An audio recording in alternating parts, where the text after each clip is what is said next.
first breath of wind carries a whisper, a promise of heat, of danger.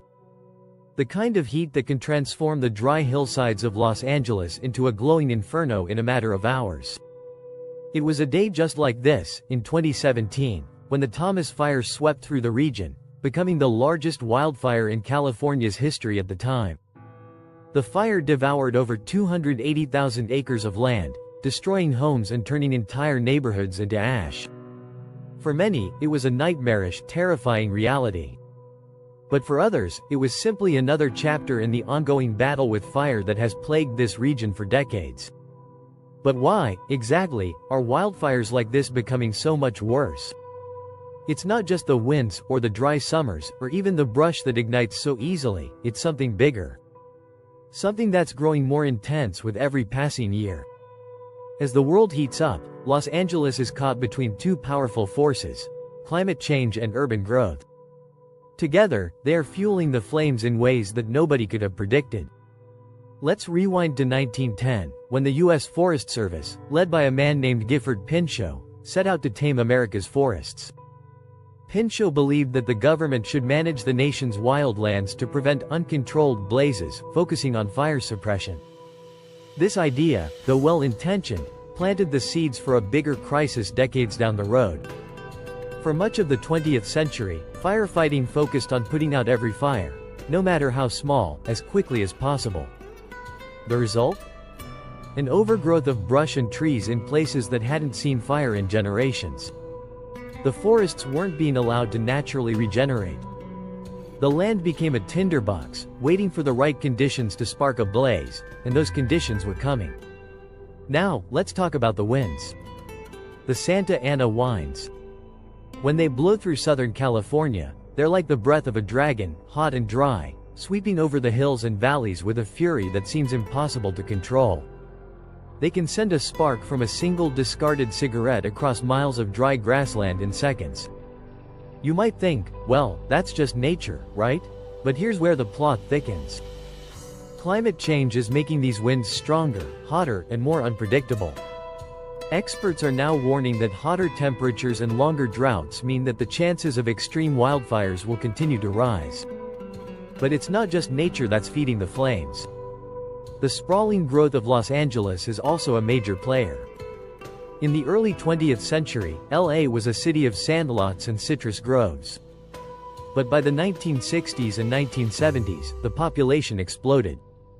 As more and more people moved into the city, they built homes and businesses closer to the wildlands, where the mountains met the urban sprawl. In fact, over 1.4 million people now live in the hills and valleys that surround the city, making them some of the most vulnerable to wildfires. What happened next was the perfect storm. On one hand, you had people living on the edge of the wilderness, unaware that they were building their homes in fire-prone areas. On the other hand, you had decades of fire suppression tactics that left the land with an overgrowth of dry vegetation. Combine that with the increasingly erratic weather patterns caused by climate change, and you've got a recipe for disaster. The homes in the hills, often built with materials that can easily catch fire, became sitting ducks when a blaze finally came. But here's the real kicker. Those wildfires weren't just about burning brush and trees. They were about homes, memories, lives. In 1993, the old Topanga fire ravaged the Malibu hills, destroying over 300 homes and causing millions of dollars in damage. The fire's rapid spread caught residents off guard, and many were forced to flee without much more than the clothes on their backs. It was a terrifying wake-up call for the city, and it set the stage for the growing realization that wildfires were no longer a distant threat, but something that could strike at the heart of the city itself. As the years passed, fire after fire struck. The 2007 fires in the Santa Clarita Valley, the 2014 fire that burned through the hills near Burbank, the devastating Woolsey fire in 2018.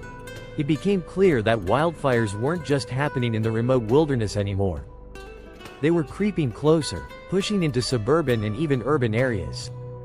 And what was once thought to be a fire problem confined to the mountains was now a very real and growing concern for residents in nearly every corner of Los Angeles.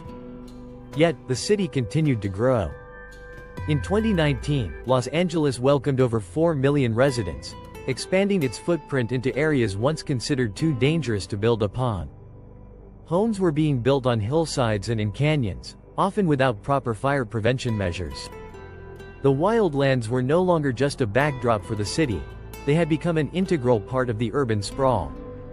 As a result, the risk of a wildfire crossing into populated areas grew exponentially. The truth is, Los Angeles' urban growth has exacerbated the wildfire problem in ways that are difficult to reverse. The more homes built in fire-prone areas, the more opportunities there are for fire to take hold. And as climate change continues to make conditions more extreme, there's no clear end in sight. In fact, according to the National Interagency Fire Center, California now experiences more extreme wildfires than ever before, and it's likely to get worse. In 2020, the state set a grim new record: nearly 4.3 million acres burned in California that year alone. And even as firefighters battle flames with increasingly advanced technology, drones, infrared satellites, and AI, the fires seem to keep growing in size and intensity. These tools help, but they can't change the bigger forces at play. And here's the real tragedy: wildfires aren't just a threat to property. They're a threat to everything that makes Los Angeles unique. The city's rich cultural history, its diverse communities, its wildlife. These things are all at risk as the fires grow larger and more frequent. Take the iconic Griffith Park, for example. For years, this park has been a symbol of Los' rugged beauty, offering an escape from the city's concrete jungle. But in 2007, the fire that ravaged parts of Griffith Park served as a stark reminder that even the heart of Los Angeles isn't immune to nature's wrath.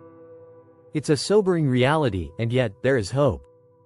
Los Angeles is beginning to understand that fighting fire with fire, through controlled burns, better building codes, and more awareness about fire safety, could be key to reclaiming control. But even with these efforts, there's no denying the urgency of the situation. If we don't take action now, the fires will only continue to grow, consuming not just the land, but everything in their path.